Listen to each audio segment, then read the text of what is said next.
Welcome to the What to Read Next podcast. In this podcast, your host, Lori Amin, will interview published authors to chat about their work, journey to getting published, and their book recommendations.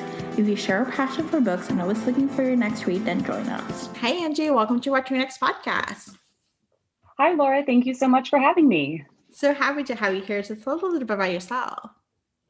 Sure. So my name is Angie Hockman, and I live in Cleveland, Ohio, with my husband, my 5-year-old son, 2 very grumpy old lady cats, and an ornery golden retriever. And I write romantic comedy. I love that so much. So I love that you have like a couple of animals, and they have their personality. So they do. I love this. So what was your romance journey? Like when it started to start writing romantic comedies? Were you always a romance reader, or is it something you just discover after the fact? So I've been a romance reader for maybe about 10 years or so. About 10 years ago, a good friend of mine gave me The Duke and I by Julia Quinn. And she said, "You've got to read this." I said, I don't know if romance is really my thing. And but I decided to give it a try. And oh my goodness, I was hooked. So I totally binge read the whole Bridgerton series. Love the Netflix show, by the way. Like everybody else, I've also been binge watching that. But yeah, so that the Bridgerton series is what first got me turned on to romance. So I read a lot of historical romance, went on to paranormal, then contemporary romance. It took me several years before I decided to try my hand at writing my own romance, but I've definitely been a reader for a long time. I love this. And so you dive into the different genres, which I love that so much. So what inspired you to start writing happily ever afters? So when did I start writing happily ever afters? Yes. Yeah, so I started writing, let's think about this. Sometime around 2011, 2012, I was teaching English at a private school in Virginia, and I had been an avid reader for a long time. And I thought, I have stories to tell. Why not try my hand at writing? So I started learning about the craft of writing. I read books on writing. I read Writer's Digest. I tried to write a really, really horrible YA fantasy that remains half finished in the bowels of my hard drive and it will never see the light of day. I was around the time Twilight was coming out, so I was very jazzed on that. So I dabbled for several years, and it wasn't until my son was born in 2015, and something about, I think, becoming a mom really catalyzed my determination to actually sit down and finish a novel. I decided, you know what, I don't want to dabble anymore because I'm never going to actually finish. If I'm just dabbling, I'm going to be a writer. I want to be an author. I want to finish a book, see what happens. And it just so happened that I had an idea for a story that was a happily ever after. It was a romance, because those are my favorite books. I think there's enough hardship in the world, and when I dive into the pages of a book, I want to know that everything's going to be okay, and everyone falls in love and gets their happily ever after. So that was that book was The Hustler. It was a romantic suspense. It didn't end up getting published, but it did win me the Golden Heart Award in 2019. Congratulations. I love this. Thank you. And so what was your journey to publication?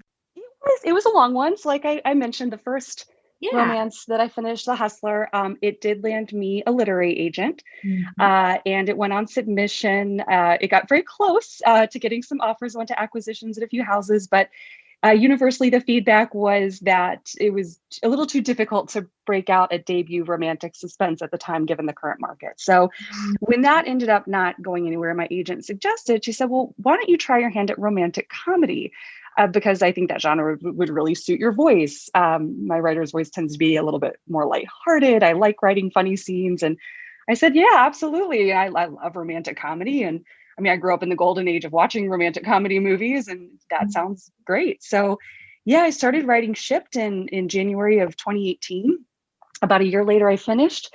At that time, my agent and I decided to part ways very amicably. Her list shifted in the intervening time to go more toward YA, but she gave me some names, some references of other agents who were representing books like Shipped and doing very well.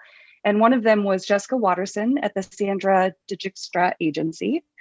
And I ended up querying Jess, and several months later, she made an offer.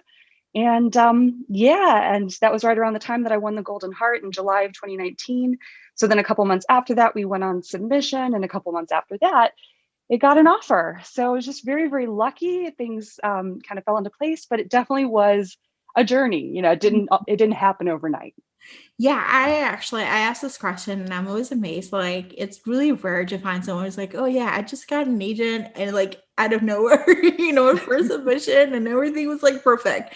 Most of the time the story is like it's not a linear process, it's just following the crumbs, taking one step at a time and seeing what it leads to. So Absolutely. So what has been the process like to write during the pandemic? Because I know this is like a weird time of the year. Yes. Oh my goodness. Yes. It's been difficult for sure. This is just such a bonkers year, and it's full of so much hardship for so many people. And I found it particularly difficult to be home all the time and to have to write at home. I tend to do my best work when I'm at a coffee shop or a Panera. I like having that like little bit of background noise, little buzz of conversation to get that sort of external stimulation to help see me through my writing sessions. So that's been tough. My big thing is now I'm just moving around to different rooms of my house to try to mix it up a little bit. But yeah, it's been tough. I know my word count has gone down, from my normal, but you just got to take it a day at a time. And, I try to celebrate the wins of like, okay, I wrote at the 500 words a day, 1,000 words a day. I'm going to be happy about that. I know. I miss working in coffee shops. I journal a lot. And so those are my perfect times to journal, like just spend an hour in a coffee shop, like just hearing the noise and just getting lost in your words, even though they may not mean anything. It's just like, it's so nice. And that's one thing I miss the most, Same here. Awesome. So let's chat about chefs. So what was the source of inspiration? Well, I definitely drew on several sources of inspiration. So in terms of the location, so Shipped as romantic comedy, it's set largely on an adventure cruise in the Galapagos Islands. And I have some experience working in the travel industry. And in 2016, I had the amazing good fortune to travel to the Galapagos aboard a small ship adventure cruise. And it was life-changing. It was incredible. The wildlife there is unlike anything else on Earth because the islands are so remote. The animals there aren't really afraid of people. And so you're hiking around and seabird colonies, and the seabirds are just sort of looking at you. They're not flying away. You can go snorkeling, and the sea lions aren't afraid of you. They're curious, so they'll actually play with you in the water. It's amazing. So when, and that was in 2016. So when I decided to sit down and I wanted to try my hand at writing a romantic comedy, and I had recently finished reading The Hating Game by Sally Thorne and Dating You, Hating You by Christina Lauren. And I was still riding high off those books. I love enemies to lovers and I love office romance. I thought, I would like to try my hand at writing some of these tropes, but I want to make it different. How can I put my own spin on it, make it unique? And I thought back to this travel experience I had in the Galapagos Islands. And I thought, well, I've never really seen a book set in the Galapagos. And because the place and the experience inspired me so much, I thought I'm going to try to set my book here and really bring readers in and introduce them to this part of the world that they might not be so familiar with, but that is so special. Yeah, it was like immersive. Like I felt like I wanted to go to the Galapagos Island, so I felt like, oh, I got the experience to do it well at home. I got to experience the different islands, different experience of different animals, the different experiences that you do when you're traveling on a cruise. So I felt really cool. Well, thank you. Awesome. So, what was your research like regarding working on a cruise? Sure. So because I have worked in the travel industry, I've specifically worked in the cruise industry, I actually didn't have to do too much research. The hardest thing for me, I think, was in coming up with my itinerary in the Galapagos, matching that up with what my characters needed to do and how they needed to progress in their emotional journeys and their character arcs, and making sure like, okay, if I'm going to have them go snorkeling, it needs to be on, roughly at the beginning of the expedition. If you look at a map, it's got to be on Hispaniola Island. And then if I want to have them hike, it has, there was a lot of mapping out, looking at, okay, if they're on this cruise and they're going island to island to island and doing these special things, and each island is unique, how is that going to line up with where they need to be as characters? And I actually, in general, had to do more research about Seattle, which is where Henley lives and works. And the beginning and the end of the story take place in Seattle. And I had not been there when I wrote Shipped. I've been there since then, but so I was definitely, hitting up Google Maps and Google Street View and looking at apartments.com in Seattle, trying to figure out, okay, what's the city like? And so I think I spent more time researching Seattle than anything else. I love this. I love the fact that it brings it to the whole idea of plotting, which I'm assuming you plotted, Yes. to make the itinerary work, plotting Google Maps, research, trying to make it all sense, and creating spaces where the characters are going to hang out and hate each other or love each other or build a relationship with. So. Well, and the Galapagos is such an inspirational place, and it had such a big impact on me. I knew it would have an impact on my characters as well. So I wanted to be sure to build that into their story. Yes, it does. So what are you writing next? So right now I'm working on a romantic comedy. It's coming out next summer from Gallery Books, Simon & Schuster, and it's called Dream On. And this one's a little bit different. It's set much closer to home. It's set in Ohio. And it follows a 25-year-old law school graduate who gets in a car accident and ends up in a coma. And while she's in this coma, she has dreams of this boyfriend who's not actually real. And she wakes up from the coma and, comes to terms with the fact that, okay, I dreamed of this guy that doesn't exist. It's a year later. She's moving on with her life. She's moving into a house in Ohio City with her best friend.